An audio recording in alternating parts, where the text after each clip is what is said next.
Jacques is now accused in the stabbing death of 15-year-old Casey Chadwick. Man found guilty of murdering a Norwich woman has been sentenced to 60 years in prison. Police say Jacques stabbed Chadwick multiple times before stuffing her body. Jacques was convicted of the June 2015 stabbing death of Casey Chadwick.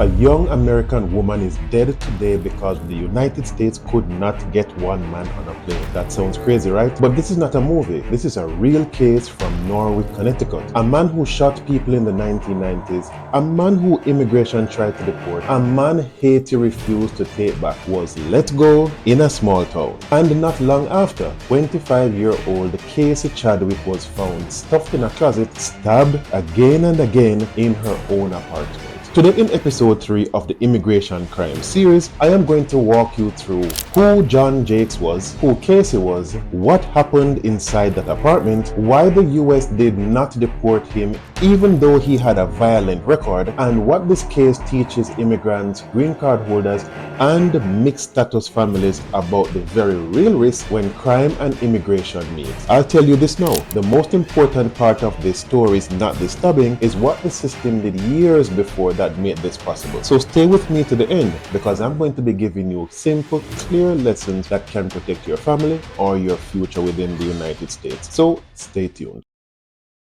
A small town and a hidden danger. Norwich, Connecticut. Not New York, not Miami, just a small city where people work, go to school, and where they're trying to live a simple life. In 2015, Casey Ann Chadwick lived in an apartment on the street. She was 25, she had made mistakes. Like many young adults, she had struggled with addiction, but by all reports, she was trying to move forward with her life. She loved her mom, she had friends, she had plans. She was not an activist, not in the middle of politics. She was just a young woman in a small apartment trying to get her life together. What she didn't know was this: a man who had already shot 2 people, a man immigration had tried more than once to remove from the country, was still living in her town. His name was Jacques. People called him Zoe. And to understand how we got to the night of her murder, we have to go back almost 20 years. Now, Jacques was born in Haiti. In the early 1990s, he came to the United States illegally,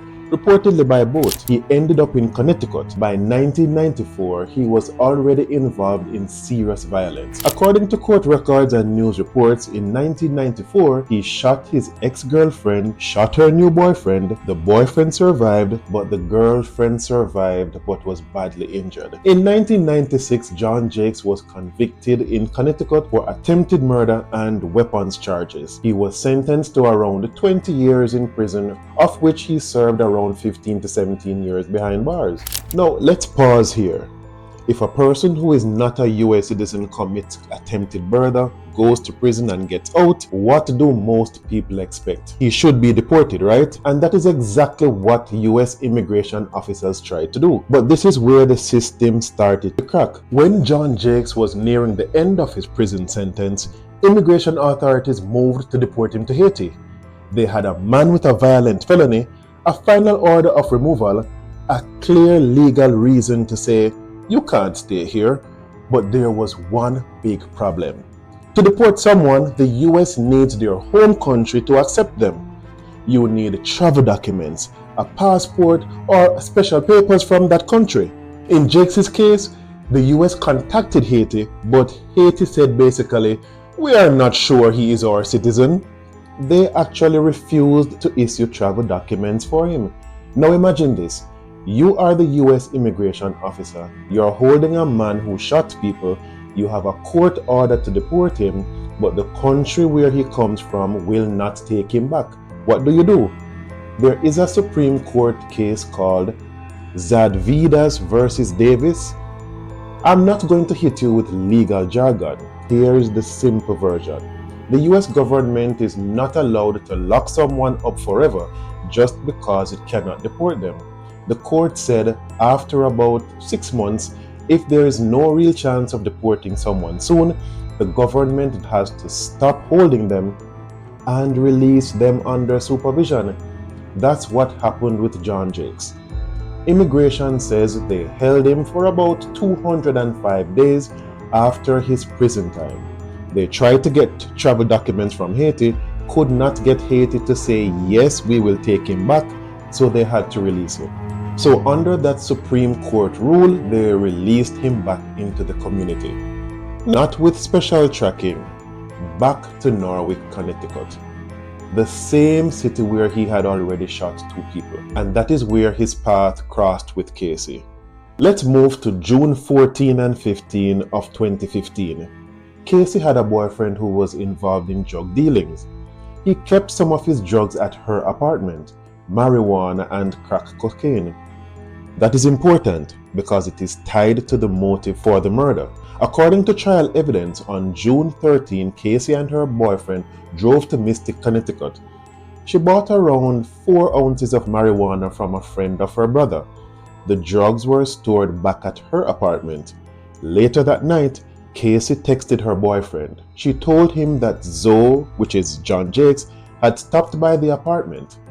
So now we know that Jacques knew that there were drugs at her apartment, and that meant he had a reason to go there. Prosecutors later told the jury that Jacques wanted to steal the marijuana and crack and sell them. They said it was not random, it was about drugs and money. You will see the pieces coming together in a second. Inside the apartment, what the evidence showed. On June 15, 2015, something terrible happened inside Casey's apartment. We don't have a video of the attack. We don't have someone who saw it happen in real time, but we do have things like the autopsy report, the crime scene, the blood evidence, and what John Jacques himself said later on. Here's what the medical examiner found, and I'll keep it simple and respectful but clear.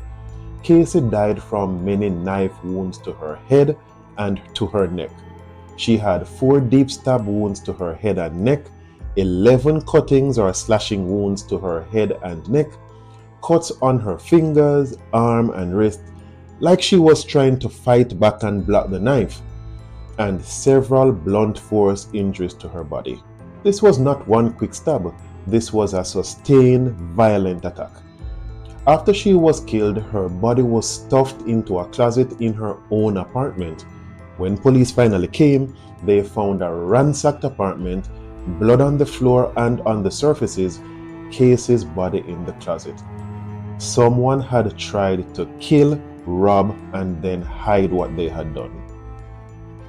The discovery, a mother's worst nightmare. The next part is hard. On June 15, Casey's friends and family could not reach her. No calls, no text backs. Her mother, Wendy Hartling, started to worry. She contacted police to check on her daughter for her. Officers entered the apartment. They walked through the rooms and then they opened the closet. Inside, they found Casey's body bloodied and lifeless, hidden away like trash. That moment changed everything for her family, and it also exposed something deeper. This was not just a murder, this was a murder carried out by someone the US had already tried to deport. And the story doesn't stop there, because what John Jacques does right after the murder is almost unbelievable. Later that same day, on June 15, police did something smart. They believed Jacques was dealing drugs, so they used a confidential informant, basically who works with the police, to set up a controlled drug buy from him. Here's what makes this so cold. Just days before the murder, when the informant tried to buy drugs, Jacques said he had nothing. After Casey was killed and after her boyfriend's drug went missing from the apartment, suddenly Jacques had crack to sell. Police watched the deal. The informant bought the crack from Jacques, and as soon as it was done, the officers moved in and arrested him. And that's when the evidence started to pile up. When they took him into custody, officers noticed blood on his shoes, fresh bandages on his hands as well. Lab results later showed that the blood on his shoes and the pair of jeans in his gym bags were Casey's blood. His own blood was found in Casey's apartment, likely from his hand sliding down on the knife blade as he stabbed her. The medical examiner said the cuts on his hands looked exactly like knife slip injuries, and they were recent within a day or two of the examination. And there's more. While in jail, Jacques actually told another inmate that he had killed Casey, that he had taken drugs and her phone from her apartment, and he had hidden those in a hole in the bathroom wall of his own apartment. When police later searched his apartment, they checked that bathroom wall. And guess what they found? Exactly what he said: the phone and the drugs. In 2016, a jury found him guilty of killing Casey. He was sentenced to 60 years in prison, basically a life sentence, but the case wasn't over. In 2019, the Connecticut Supreme Court said some evidence from a second search of his apartment should not have been used, and they actually ordered a new trial. Imagine being Casey's family. You sat through one trial, heard about every wound, every detail, saw pictures you can't unsee, and then you are told that we have to do this all over again. But in 2022, after the second trial, the jury once again found him guilty of murder. He was sentenced again to 60 years in prison. So today he is behind bars in the United States, likely for the rest of his life. The question is though, why was he here at all when Casey was killed? And that is where immigration comes back into the story. Casey's mother, Wendy, she did not stay quiet. In front of members of Congress, she said this: Jacques had been convicted of attempted murder in the 1990s. Immigration had tried to deport him. He was in their custody more than once, but he was released again and again. This is the fallout. If ICE had done their job, she would have been alive. Her message was simple and painful. Members of Congress from Connecticut, Senators Richard Blumenthal and Chris Murphy, and Representative Joe Courtney, they asked the Department of Home Security Inspector General to investigate. When the Inspector General looked into it, they found ICE did try to remove him, but did not use all the tools that they had. They didn't fully pull the case with the State Department to put more pressure on Haiti. They didn't do enough to verify his identity and to get documents that might have helped to prove his citizenship. After he's released, they didn't properly supervise him even though he had a violent past. From that angle came a bill in Congress, the Remedies for Refusal of Repatriation Act, better known as Casey's Law. The idea of Casey's Law was, if a country keeps refusing to take back its people, especially people with violent crimes, then the US can cut off visas to that country until they cooperate. It has been introduced in several Congresses, but as of now, it has not become law. So Casey's name opened a national conversation, but the exact law with her name on it has still not been passed. Now let's talk about you. Why does this story matter for you? Immigrants, green card holders, people here on visas, mixed status families. Lesson 1. Crime changes everything if you are not a citizen. If you are not a US citizen, a serious criminal case is not just a criminal case. It can get you detained by immigration, get you a deportation order, block you from ever becoming a citizen, or keep you stuck in a strange middle space where you can't be deported, but you are watched. If you or someone you love is not a citizen and you get arrested, do not think it is just local. Ask yourself, what does this mean for my immigration status? Get a lawyer who understands both criminal law and immigration law. Lesson 2, the system can fail, but the story becomes the weapon. Most immigrants are not violent. Most will never commit a crime like this. But when something like this happens, it becomes a symbol in politics. Cases like Casey's are used to say immigrants are dangerous, or the system is too soft on non-citizens, or we need to shut the door on everyone. The truth is much more complex. Lesson 3, you can't control the system, but you can control your risk. You can't control what Haiti does, what Congress passes, or how a Supreme Court case is written, but you can control whether you stay away from criminal behavior, whether you get the right legal advice if you are ever charged, and whether you understand that immigration is always watching serious crime. The safest path for non-citizens is simple: stay out of trouble. Now, if this story opened your eyes as to how criminal acts can blow up someone's immigration life and why immigrants must be careful about the choices they make in America, then here's what I want you to do.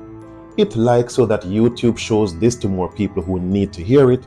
Subscribe and turn on the notification bell so that you don't miss episode 4 of this immigration crime series. And drop a comment that says Immigration Crime Series if you want more of these real fact-checked crime stories with immigration lessons at the end.